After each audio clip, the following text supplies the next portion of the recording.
Radio Cultura presenta El País y los Escritores, un programa de la Sociedad Argentina de Escritores. Todas las voces, todas las letras, un espacio federal para la libre expresión. Un recorrido por adentro del país buscando conocernos mejor. Una hora con buena música y muchos talentos. Una idea de Ricardo Benítez. Producción Viviana del Río. Conducción Dr. Edgardo Miller. Si digo que te levantes es porque creo y siento en tu reacción. Y es que sentado en ese lugar no te puede ver nadie. ¿Cómo les va? ¿Qué dicen? Qué gusto. 27 de abril de 2023. Inauguración de la 47ª Feria Internacional del Libro. Creo que fui a 90%. Discurso de apertura extraordinario. Lo he impreso y lo he encuadernado Martín Coan, intelectual argentino de primerísimo nivel. Son esas notas que uno quiere hacer por dos cuestiones. Para que ustedes oyentes escuchen lo intelectual de esta categoría y el periodista para tenerlo frente a frente. Martín, muchas gracias por estar. Gracias por la invitación y por todas estas exageraciones que me dispensaste. No. Sí, me maravilló el discurso del 2020. Se agradece mucho. El último gran discurso de la feria. Bueno, un aporte. Yo no puedo decir más que eso. No, porque las corrientes, viste que las corrientes, dependen de las corrientes políticas, también van las corrientes de los discursos.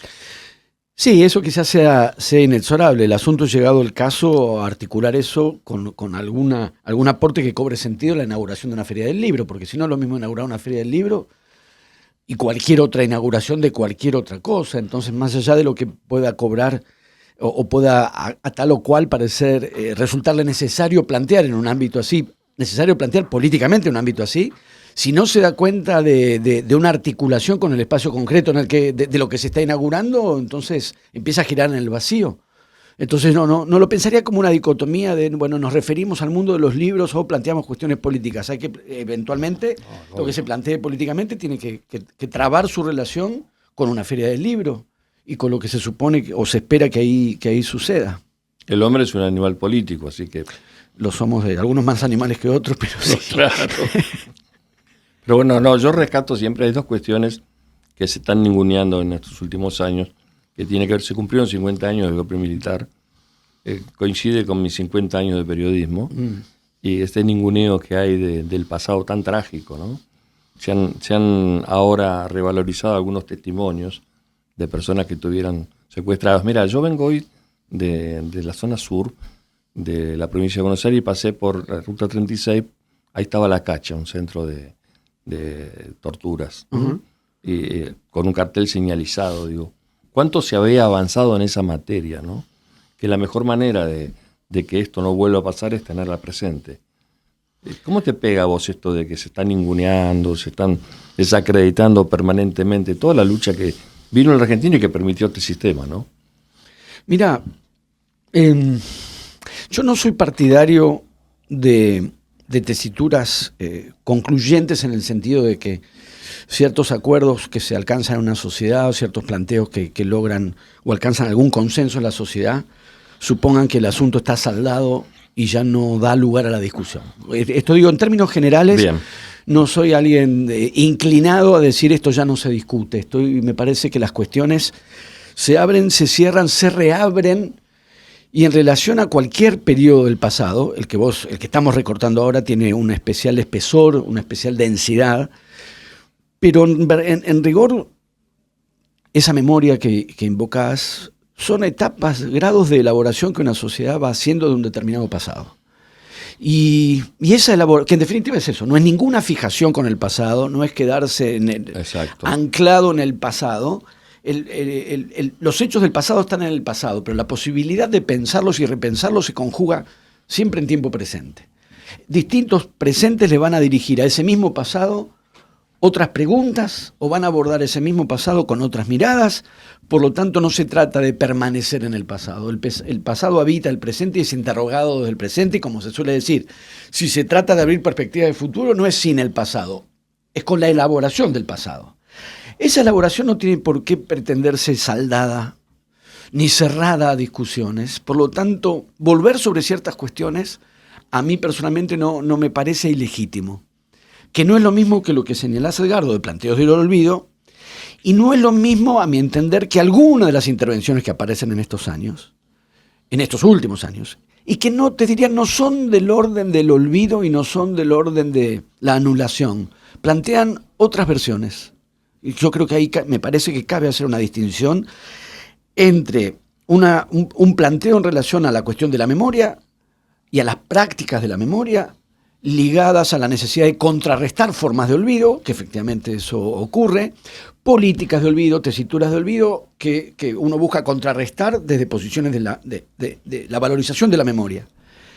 Pero en algunos casos aquello con lo que lucha la memoria no es el olvido, son otras memorias. Y yo creo, si estamos pensando, evidentemente estamos pensando en la situación política actual y del gobierno actual, no es igual lo que dice el presidente que lo que dice la vicepresidenta. No es igual. Entonces, si vamos por el lado de Victoria Villarroel, me parece que está más claro. No es alguien que quiera dar el tema, dejar que el tema caiga en el olvido. Tiene una versión alternativa, tiene una visión distinta de la que pasó. Entonces tenemos la posibilidad de pensar escenas de lucha discursiva, representacional, sí, ideológica, etcétera, de lucha de memoria contra el olvido, pero también de lucha entre memoria con otras memorias, con otras memorias y con otras memorias.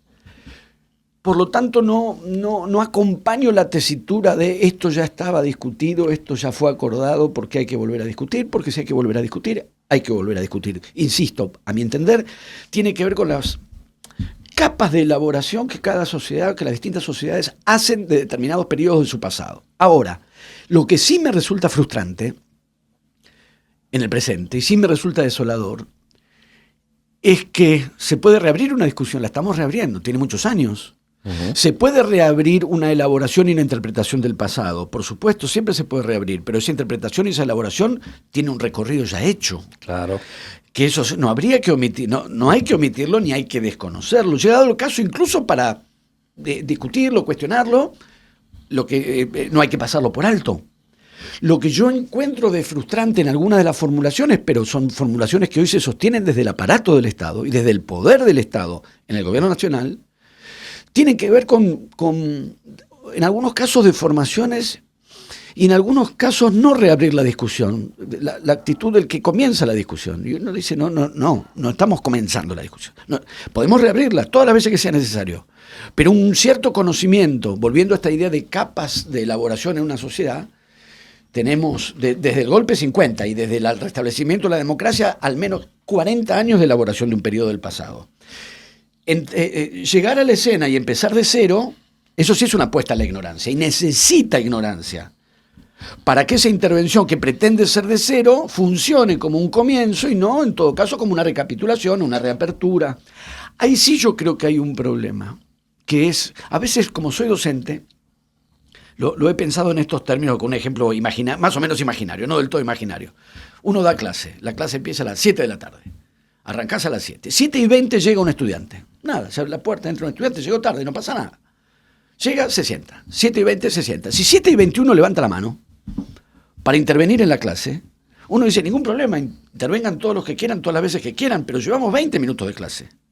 Y acabás de llegar. Entérate un poco de en qué estamos antes de tomar la palabra.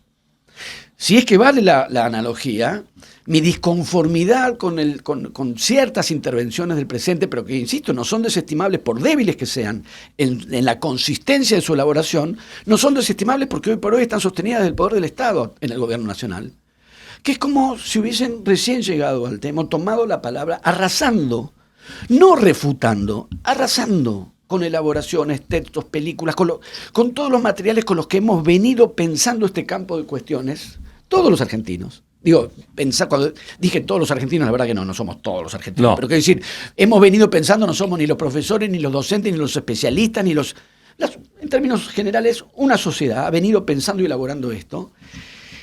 Y ahí sí, algunos planteos se vuelven regresivos. Claro. No porque discutan algo que uno pretende indiscutible, porque para mí todo puede discutirse, sino porque desconocen aspectos sobre los que se trabajó y se pensó mucho. Totalmente de acuerdo, no significa nada la cifra de 30.000, 20.000. Yo siempre digo, uno es suficiente. Uno ya es grave, pero vos fíjate... Pero fíjate la discusión que se plantea. Sí.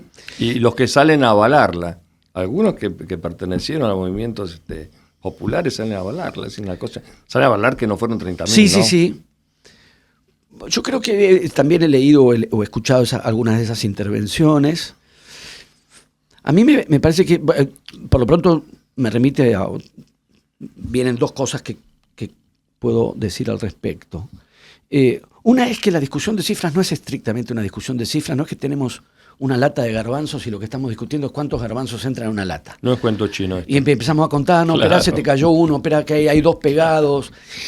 Me parece que estamos ante un asunto evidentemente más grave, pero digo más grave porque no solamente no se trata de un problema de conteo y de verificación contable, sino de una discusión que lo que involucra es cómo pensamos la figura del desaparecido y su distinción con respecto a la condición del muerto, independientemente de que a esta altura de las cosas y a cierta altura de las cosas, dar a los desaparecidos por muertos fue una alternativa, o pudo ser una alternativa razonable.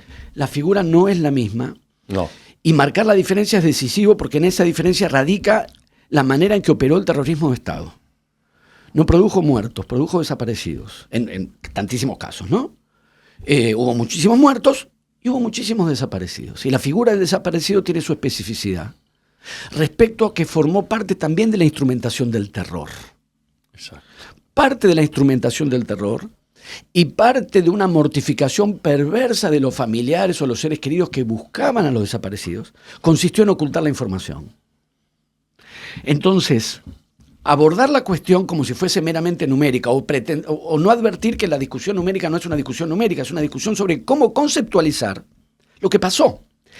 Cualquier requerimiento, entiendo yo, cualquier requerimiento de precisión supone de por sí que los hechos ocurrieron en un marco legal, con la información correspondiente. Y lo digo muy, muy concretamente, que los cuerpos están y por lo tanto se pueden contar. O que los bebés en aquel momento, hoy ya adultos, apropiados y secuestrados, se sabe quiénes son y se sabe dónde están. Quien reclama una verificación de un conteo fehaciente, falsea la cuestión en su propio planteo. El planteo ya distorsiona y falsea lo ocurrido porque presupone una legalidad y una información disponible cuando en realidad el terrorismo de Estado operó en la clandestinidad y ocultando la información, ocultándola hasta el día de hoy. Exigir esa información, cuando el escamoteo de la información fue parte de la operación de terror del terrorismo de Estado, dirigir ahora la exigencia de información a las víctimas o a los familiares de las víctimas, me parece de un retorcimiento. Las víctimas y los familiares de las víctimas son los que reclaman la información, exigen la información, que digan dónde están. No son los que tienen que dar la información, porque no son los que la tienen. Aparecieron restos en la Perla. Sí. Claro, bueno, los que lo sabían, porque hay quienes, los represores sabían qué cuerpos echaron ahí. No lo han dicho, se complotaron para no decirlo, y es esa complicidad de silencio, ocultamiento e ilegalidad la que se está interpelando. Entonces la discusión no es este número o el otro número, es que un número u otro número involucra una manera de conceptualizar lo que pasó. Dos cosas más, perdón que sea largo. No, interesantísimo. El número a la vez no tiene certificación empírica hasta tanto no entreguen, no digan dónde están los cuerpos, pero tampoco es arbitrario y caprichoso. No se dijo 30.000 como se podrían haber dicho 300.000 o 3.000. Hay un libro que acaba de publicarse de Emilio Krenzel, dedicado exactamente a cómo se fue estableciendo la cifra. Después, si algún vanidoso quiere decir la inventé yo, que lo diga. No sé, las vanidades de la gente son un asunto menor en relación con esto. Los criterios para establecer la cifra no fueron caprichosos, no fueron arbitrarios, y se alcanza esa cifra a partir de la información que se pudo obtener y con una fundamentación empírica razonable. No es una cifra arbitraria ni caprichosa. Una cosa más de estas que me vinieron. El informe de la CONADEP. Yo me dedico a la literatura y verifico con cierta frustración de profesor de literatura, mira lo que te digo, de crítico literario, la facilidad cada vez mayor con que se citan libros sin haberlos leído. Claro. Eso siempre existió, siempre claro. existió. No es bibliografía que sea una y te ponen 10 libros Que no, y quién Claro. para más de uno le habrá tocado pasar al frente en una oral en el colegio y hablar del libro que en realidad no habías leído. Ya. Pero no dejaba, el que hacía eso, o si uno hacía eso, no dejaba de sentirse en falta. Si lo tendría que haber leído, no lo leí. Contámelo que no lo leí. Lo tendría que haber leído, no lo leí. Esa falta se va como diluyendo en una soltura y una facilidad para citar o para hablar sin... dije libros porque ahora voy a mencionar el informe de la CONADEP, que es el libro Nunca Más. Pero en general, los comentarios de las entrevistas, vos sos periodista, los comentarios de las entrevistas son hechos muy a menudo por personas que no han leído la entrevista, que están comentando, no han pasado el título. Entonces esta idea bastante básica en realidad. Bueno, esa es la decadencia del gremio nuestro. No solo del gremio de ustedes, yo te diría en términos que, porque con un discurso político pasa lo mismo. Está bien, y con pero, un texto pasa lo mismo. Pero un periodista de nuestra época, de mi época, si no estaba formado no trabajaba. Y no te daban, ¿sabes qué?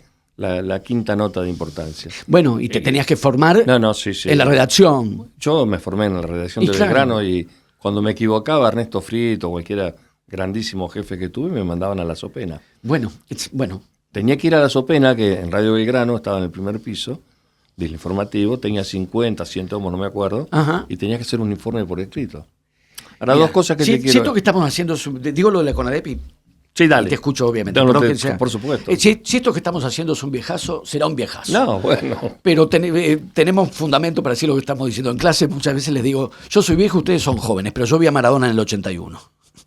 Tiene su ventaja. Y yo lo he también. repartido 20 veces. Oh, no, mirá la envidia que me da. No, solo una cuestión Esa concreta. parte final, después hablamos.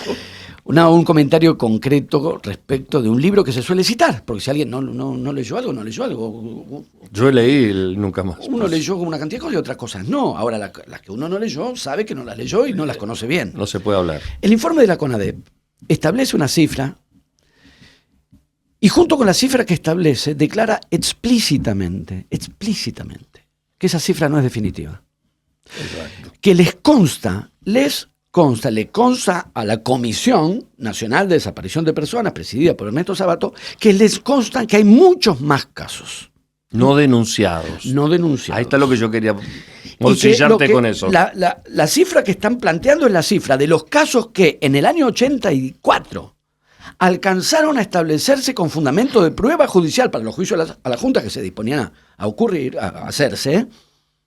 Pero el texto dice explícitamente, el informe de la CONADEP dice explícitamente la cifra definitiva no es esta.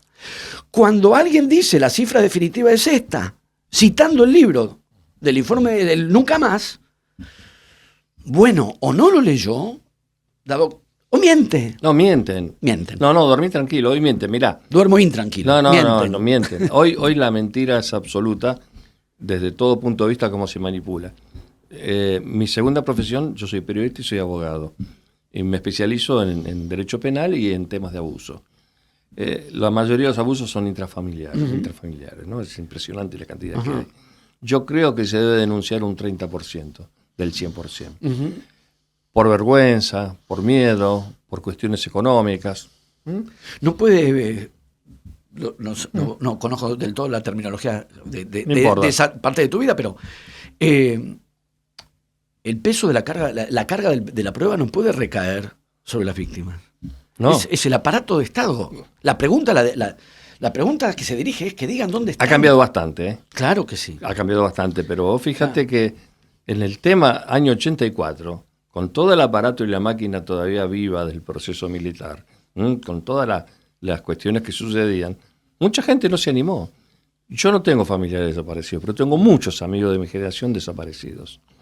Y en tribunales está la placa de los abogados desaparecidos, entre ellos un vecino mío, Alberto Vendrell, que vivía en Caseros y que antes de hacerlo desaparecer, lo tuvieron secuestrado mucho tiempo, se lo mostraron a la madre de un helicóptero. Esto digo para que entiendan la gravedad de lo que hacían. Totalmente desnutrido, atado al patín del helicóptero, le sobrevolaron la casa al tipo. Date una idea, y tengo otros amigos más y otros que pudieron afortunadamente irse del país. Digo, no es una cuestión no solo que no es una cuestión política, sino que en el mundo entero el proceso militar argentino siempre se ventiló, siempre se supo. Yo estaba en esa época, viajé a Brasil y voy a la Universidad de Porto Alegre, y veo pintado en una pared, Fora Videla asesino. Estamos hablando de Brasil, que también tuvo su gobierno. Claro, dictadura. Entonces digo, esto es una cuestión que trascendió. Claro. Y lo de la cifra definitiva es correcto, no se denuncia todo. Y hay gente que nunca lo va a denunciar. Pero además, se supone que la justicia investiga, si hay cuerpos sustraídos, porque la situación es, sustrajeron los cuerpos. Sustrajeron cuerpos muertos y sustrajeron cuerpos vivos. Es decir, las víctimas cuyos cuerpos fueron desaparecidos, como lo que acaba de descubrirse en La Perla, y sustrajeron a los que nacían en cautiverio. Exactamente. La justicia entiendo que se orienta a dónde están esos cuerpos, dónde están esos secuestrados. No quién hace o no hace la denuncia. No interviene la justicia de oficio cuando hay una pero si no te la denuncias y...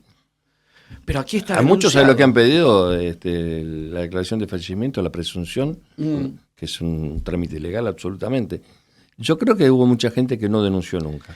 Pero además, por eso digo, no importa la cifra. Es que no lo que dijo no como tal. Sí, la cuestión de lo que estábamos planteando, la comprensión o la interpretación histórica de lo que pasó.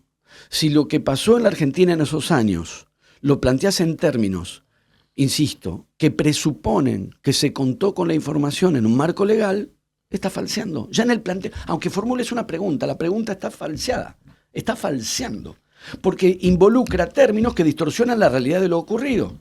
Si vos demandás o planteás una cuestión desde un criterio de constatación que supone información y cuerpos contables, estás falseando. Porque parte, insisto, de cómo operó el terrorismo de Estado es que sustrajo los cuerpos y los sustrajo hasta el día de hoy, volviendo al pasado y al presente. Eso que ocurrió no deja de ocurrir, porque esos cuerpos siguen sin saberse dónde están. Exacto. Y los secuestrados, que hoy ya tienen sus años, siguen estando en condición de secuestrados, muchos recuperados, y recuperados para la verdad y para la identidad, para su derecho a la identidad y poder elegir en relación a lo que les pasó por abuelas de Plaza de Mayo. Pero hay muchos que siguen hoy en condición de apropiados y secuestrados. Por eso está el delito de supresión de la identidad, exactamente. Además. Entonces, la discusión, aun cuando la discusión tiene que ver o involucra cifras, es una discusión por cómo conceptualizar lo que pasó. Dar cuenta del carácter clandestino e ilegal del modo en que operó el terrorismo de Estado. La clandestinidad, la ilegalidad y el ocultamiento, insisto, fue parte de la operatoria del terror. Entonces, requerir ahora a los familiares que den la información cuando toda su lucha es porque les retasearon la información. Y el retaseo de información, insisto, fue parte de los mecanismos de terror. Totalmente. Bravo por Nacho López cuando le preguntó a Videla en el 79, 78, 79. Le preguntó sobre el desaparecido de Videla. No supo cómo dibujarla, ¿no? Bueno, dijo algo... Los desaparecidos... Ni vivos ni muertos. Levantar, claro. Sí. Claro.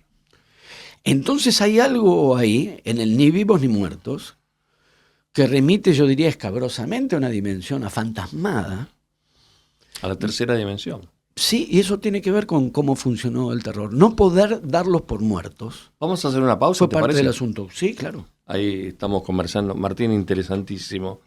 Nos queda pendiente los temas futboleros, que no van a estar exentos. Vos sabés que tengo una gran discusión en mi casa. A ver. Yo soy, bueno, te imaginarás lo futbolero que soy, ¿no? Voy a la cancha de los 6 años, así que date una idea. Todo el mundo sabe que soy de Boca, está claro eso.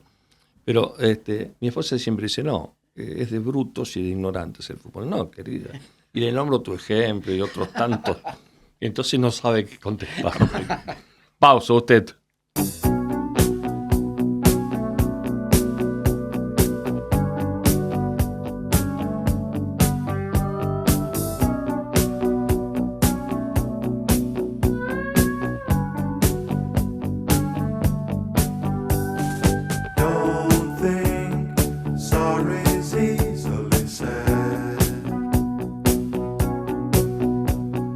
Don't try turning tables instead.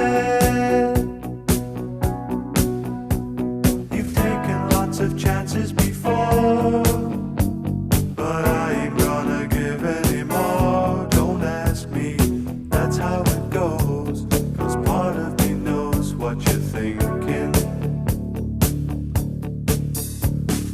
Don't say words you're gonna regret. Don't let the fire rush to your head.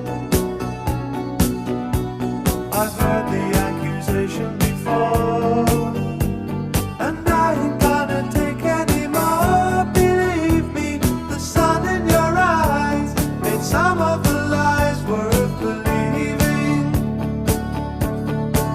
I am the eye in the sky, looking at you. I can read your mind. I am the maker of rules, dealing with fools. I can cheat you blind, and I don't need to see anymore to know that I can read your mind. I can read your mind. I can read your mind. I can read your mind. Don't leave false illusion behind. Don't cry, I ain't changing my mind. So find another fool like before, 'cause I ain't gonna live anymore believing some of the lies, while all of the signs are deceiving. I am the eye in the sky, looking at you. I can read your mind.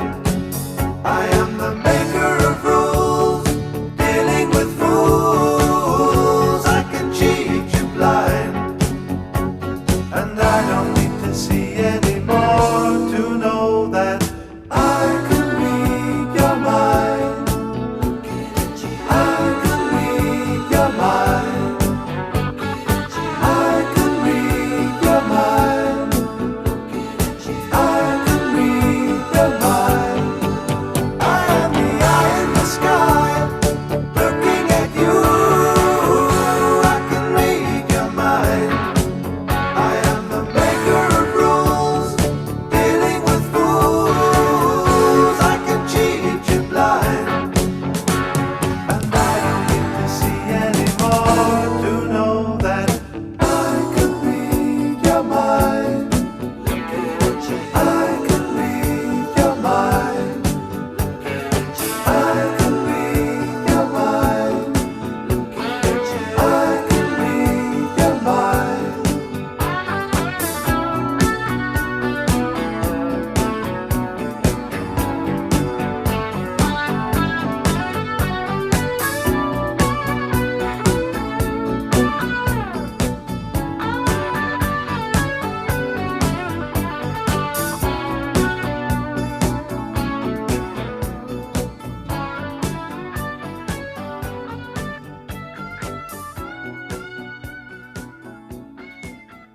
Seguimos un diálogo ese. Este es El País y los Escritores, el programa oficial de la Sociedad Argentina de Escritores. Está Martín Coan. Che, qué lindo. Cosa que lo encuaderna en serio el discurso tuyo. Se agradece mucho. Realmente, lo tengo como, y lo he prestado para que lo lean. Lo único muchas que no gracias. permito es que le intervengan.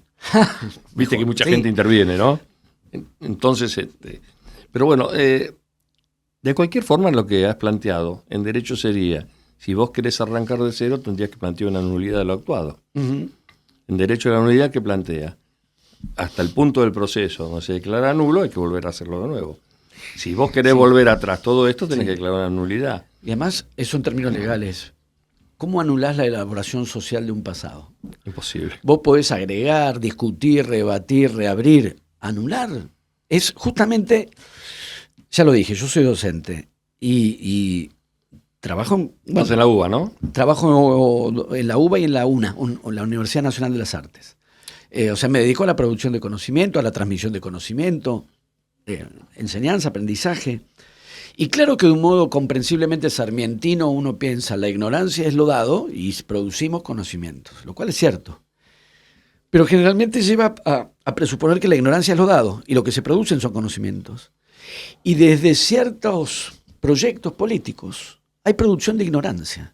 La ignorancia no es lo que hay, entonces uno produce conocimiento. También se produce ignorancia. Entonces, a mi manera de ver, lo que está pasando en este tiempo tiene que ver con la producción de ignorancia, en el sentido de ya no anular una causa mal llevada, entonces se pide la nulidad por tal error de procedimiento. Exacto. Es que sobre cosas ya sabidas, no indiscutibles, no cerradas y no definitivas, pero sí sabidas, se intenta producir, tapar con capas de ignorancia. Para el caso, la premisa de memoria completa que esgrime en este momento el Estado Nacional, Villarroel especialmente. por ejemplo, por lo pronto, digo. Y el presidente. Primero la idea de que la memoria se completa, volviendo al planteo de ¿qué es la memoria? Una elaboración social de un determinado periodo del pasado desde cada uno de los presentes. ¿Cuándo se completa eso? Bueno, en principio nunca. Después puede haber etapas, estabilizaciones de versiones de la memoria y en el futuro no se sabe.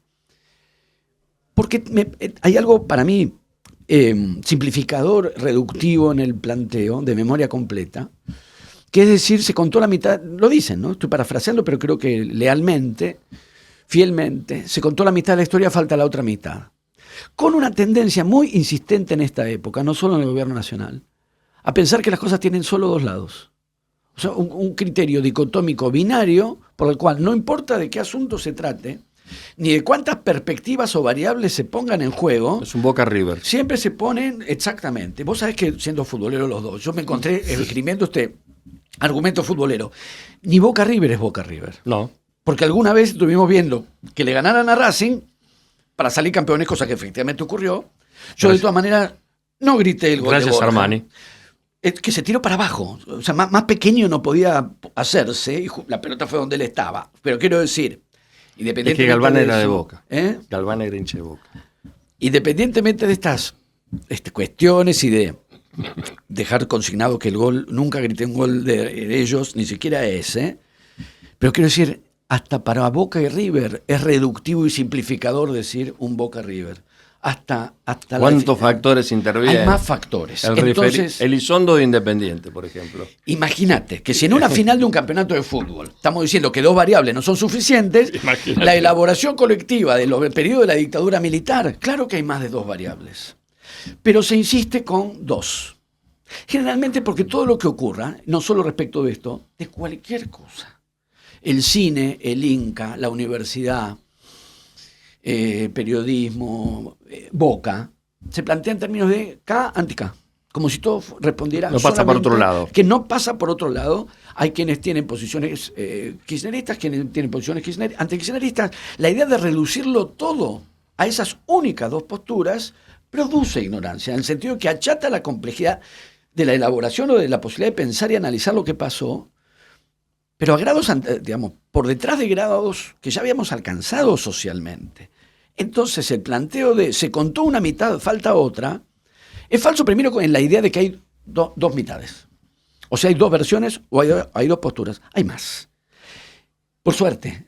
Por suerte digo porque los hechos son muy complejos y los abordajes son complejos también. También es injusto no decir que muchos guerrilleros fueron juzgados.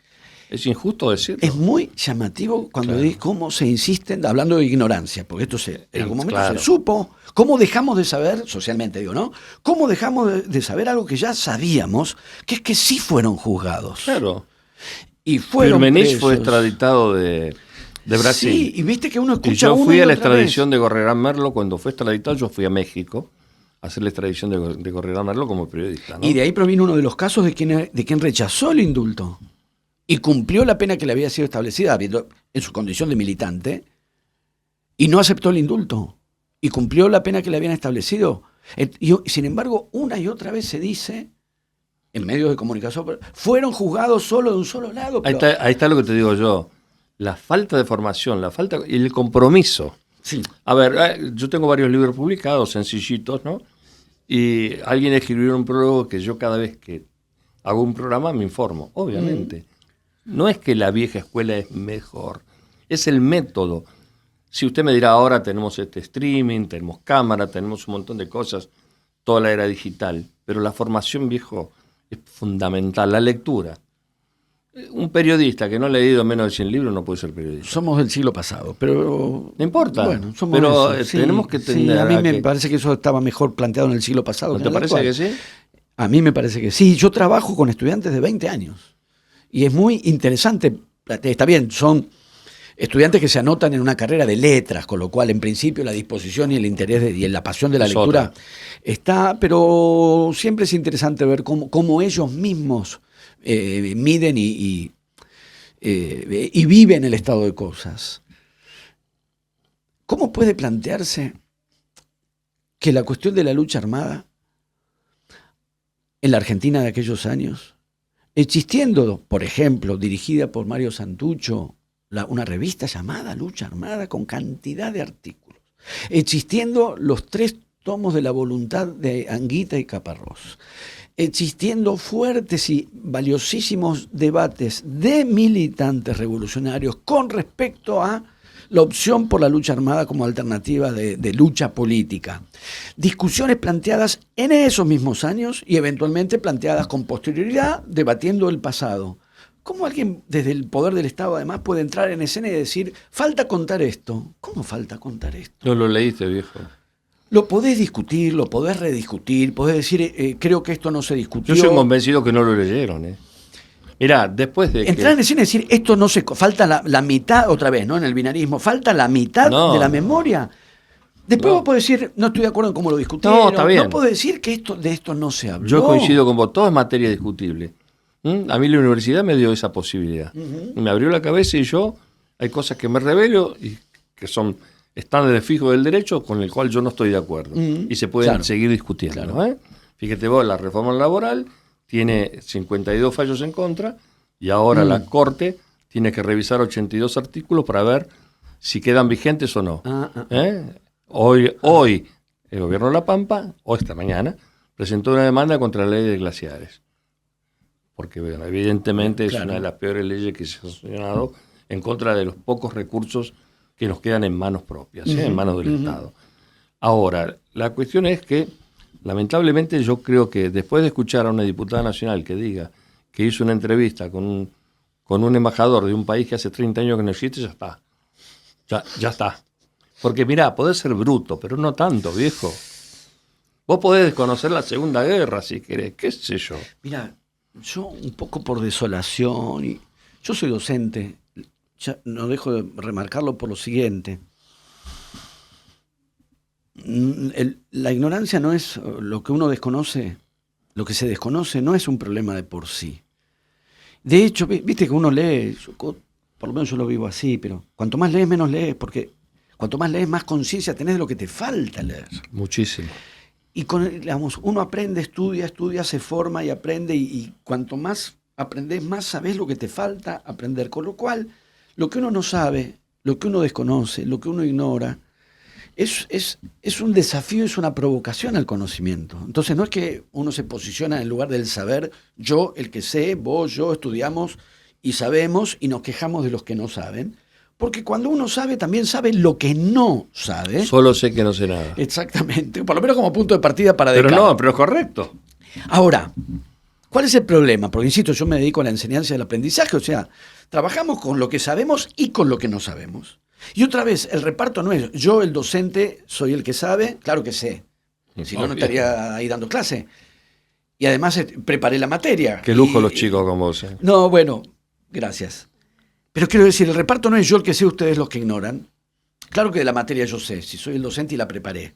Pero hay cosas que yo no sé. Y que los estudiantes pueden traer a colación y ser pertinentes y ser Pero cualquier valiosas. profesional. Y yo no, absolutamente, y a la vez, los estudiantes, hay cosas que saben y vos enseñás a alguien lo que no sabe a partir de lo que sí sabe. Entonces no es un lugar de saber que le transmitís a un lugar del no saber. Es el juego que cada uno hace entre lo que sabe y lo que no sabe. Claro que el docente sabe más. Si está formado y le lleva 40 años de distancia, son 40 años de formación y de lectura. Pero quiero decir, no se trata de decir yo estoy en el lugar del saber y el otro ignora. Lo que no se sabe es un estímulo para profundizar el conocimiento, excepto que el que no sabe se jacte de lo que no sabe. Ahí sí la Es situación serio. se complica. Es serio el tema. Y me parece que el cuadro de situación tiene que ver con esto, en definitiva. No con que alguien sepa o no sepa, República Checa o Checoslovaquia, Eslovaquia. Es que, Es que si, la comodidad... si vos no estás preparado no podés aceptar un cargo. Por lo menos en la conciencia de que tiene no llevarte tan bien con tu honestidad desconocimiento. intelectual. No llevarte tan bien, no estar tan cómodo con tu propio desconocimiento. Claro. Porque hay cosas infinitas que uno desconoce. Pero insisto... Nosotros los abogados nos interconsultamos 1000 veces. Sí, Hay cosas que no las sabemos. sí, Muchas cosas. Mirá, como profesor de literatura, claro, yo estudié la carrera de letras entre el año 86 y el año 90. Cursé 24 materias, hice 2 seminarios, me dieron el diplomita, esa fue mi formación. Esa fue mi formación hasta adquirir el título. Mi formación siguió hasta ahora y va a seguir Obvio.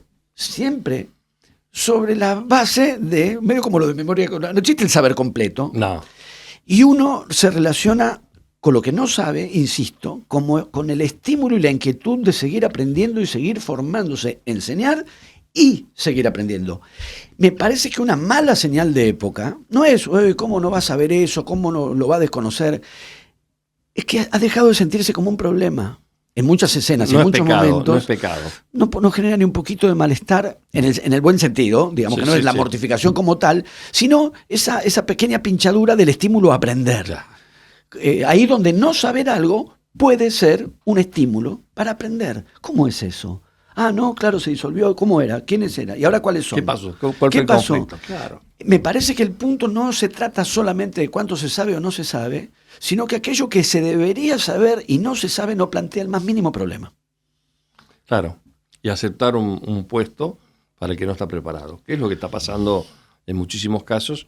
Y terminan con la estafa de Andis, 35.000 millones a los discapacitados, ¿no? Porque estamos hablando no solamente de delitos que se pueden cometer por la corrupción.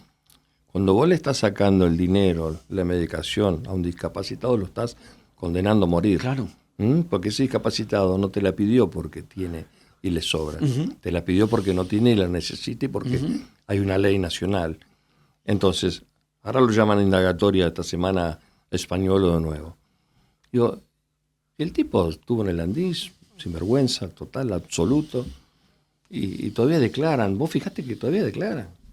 La escribana del muchacho este Adorni, escribana de Fred Machado.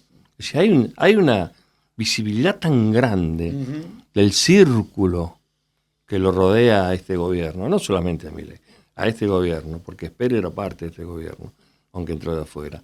Claro. Y fíjate vos que todo esto pareciera ser que es tan grave el golpe que le ha pegado al bolsillo de la gente, que la gente todavía no reacciona como tiene que reaccionar.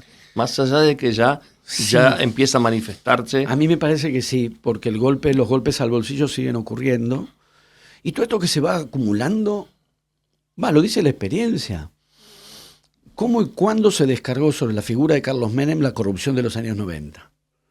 Cuando la ficción del 1 a 1, la ficción de que un peso pudiese equivaler a $1 se desmoronó, eso que parecía haber corrido y que corrió impunemente, volvió como reproche, volvió con costo político.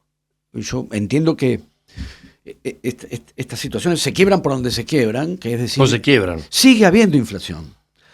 Sigue habiendo inflación. Pronóstico más alto que el año pasado. Lo de la casta fue no solo un engaño, sino una especie de tontería. Que se vayan todos del 2001. Exactamente, es una derivación de una consigna para mí penosa ya en su Sí, pero por nacimiento. supuesto. Eso que por ahora corre, o que en cierta medida corre, me parece que no se pierde. Se acumula en un lugar que en cuanto se vaya volviendo más patente aún, se está volviendo cada vez más patente, que el sacrificio que el gobierno actual pidió a cambio de estar mejor, ya ocurrió como sacrificio y la parte prometida no llega y no va a llegar. No están los brotes verdes.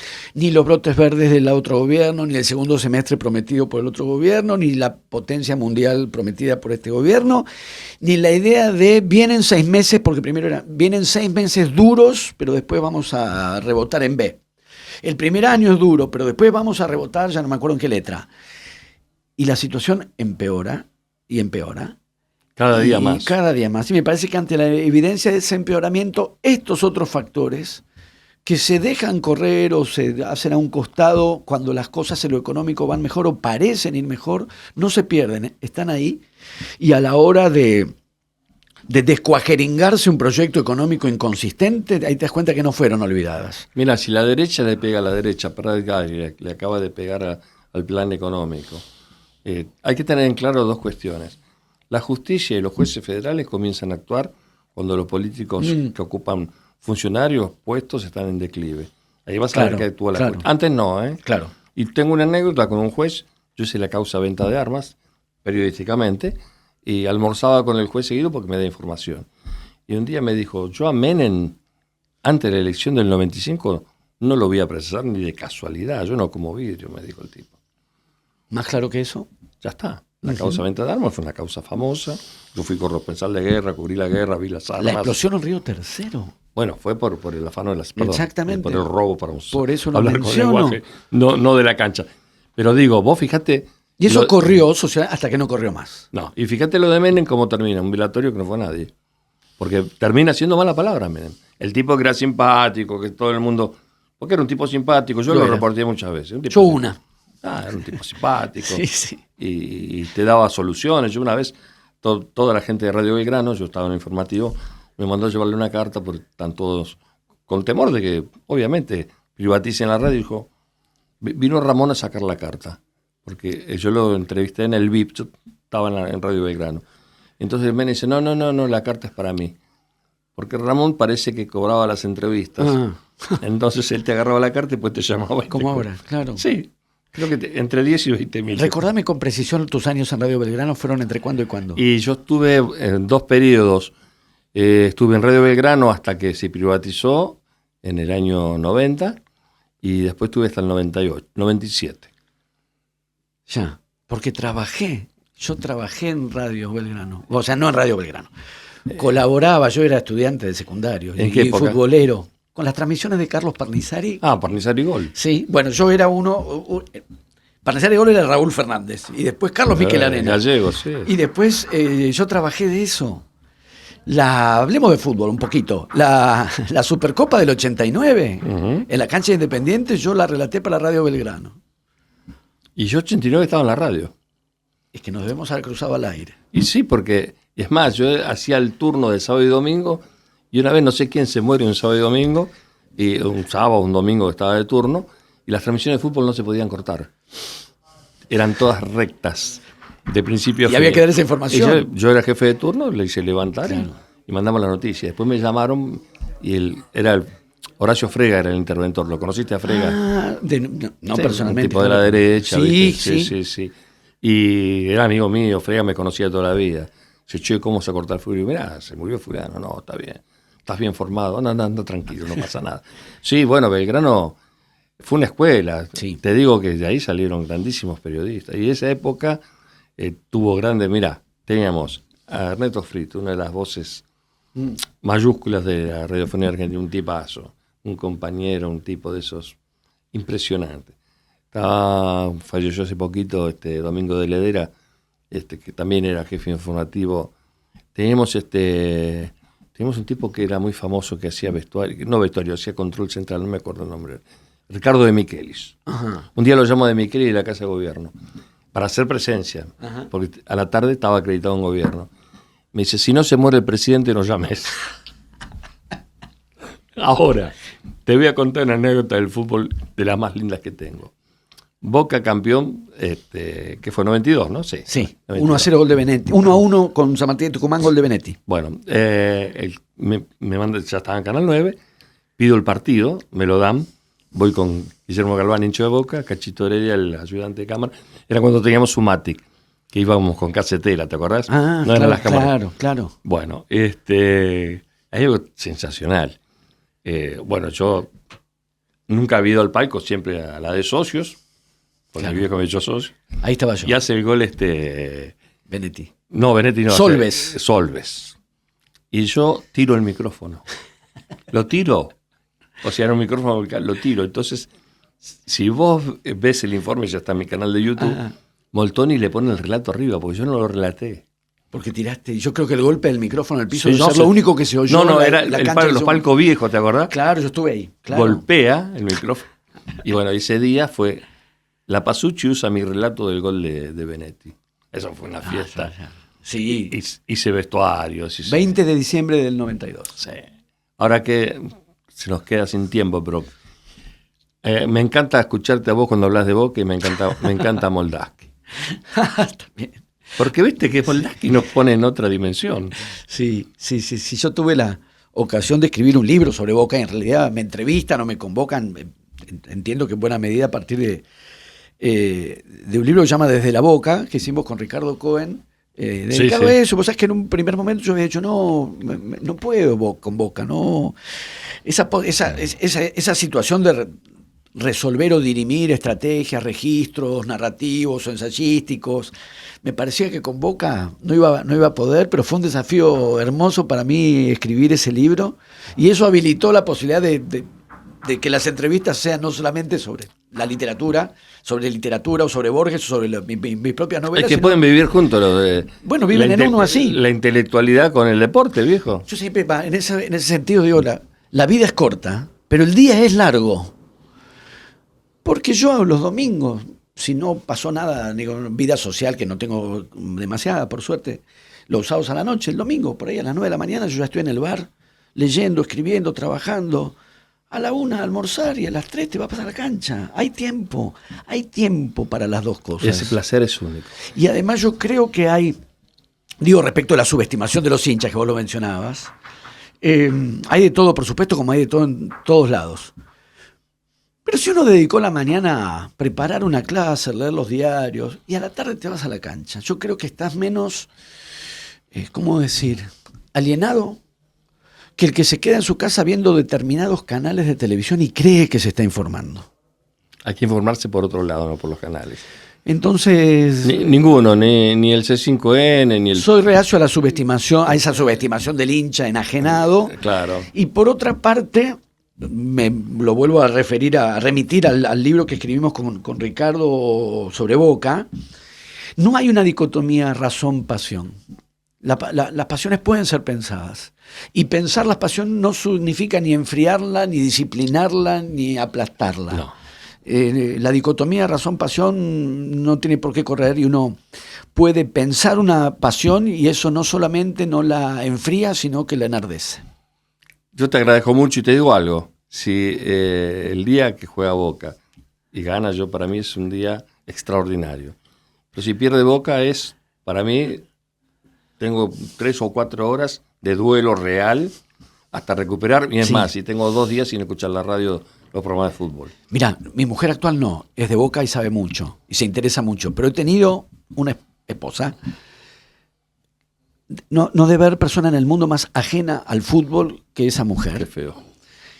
Pero se empezó a involucrar con Boca y con cómo le iba a Boca, no ya por un interés estrictamente futbolístico, quería saber cómo iba a ser su vida. O sea, cómo iba a venir yo. Y si nos iba a tocar no solo el domingo, un lunes, martes, miércoles, grato, apacible, lleno de iniciativas, o no. Antes viajaba mucho, a ver. Te doy la mano, porque para mí hoy me di un placer de esos extraordinario tenerte frente a frente. Gracias. Y la verdad que quedó en el tintero tantas cosas que en cualquier momento repetimos. ¿Cómo no? Martín Coan con ustedes, Nico Giancaglini, operación técnica, la producción de la señora Viviana del Río. Mi nombre es Edgardo Miller. Muchas gracias y hasta la próxima. Sudameris Libros presenta sus novedades editoriales. Escritores en terapia con prólogo de Gabriela Saidon. Pienso, poemario de José Miguel Biotto con prólogo de Alejandro Tarruela. Recuento una vida de película de Edgardo Miller con prólogo de Nicolás Avellaneda. Indio Trujuy de Rodolfo Garavano. Veo, poemario de José Miguel Biotto con prólogo de Antonio Laceras. En venta en Mercado Libre y en todas las buenas librerías del país. Patagonia Rebelde Digital, el periódico de la provincia de Buenos Aires, ahora en la web, política, economía, temas judiciales, noticias policiales y el suplemento Arte y Cultura. en www.patagoniarebeldedigital.com.ar. Escriben Dr. Antonio Laceras, Eduardo Sanguinetti, Andrea Frutero, Carlos Paceño y los más prestigiosos periodistas argentinos. www.patagoniarebeldedigital.com.ar. Dirige Dr. Edgardo Miller. Sudameris Libros presenta el nuevo libro de José Miguel Biotto, Pienso, con prólogo de Alejandro Tarruela, en venta a través de Mercado Libre y en todas las buenas librerías del país. Jubileo. La trama secreta. Uno de los casos más enigmáticos de la historia policial argentina. Una desaparición llena de interrogantes y pistas falsas. Jubileo. La trama secreta. De Ricardo Filiguera. Una edición de Sudameris Libros. En venta en todas las librerías del país y Mercado Libre. Hasta aquí El País y los Escritores. Un programa de la Sociedad Argentina de Escritores. Hasta nuestro próximo encuentro.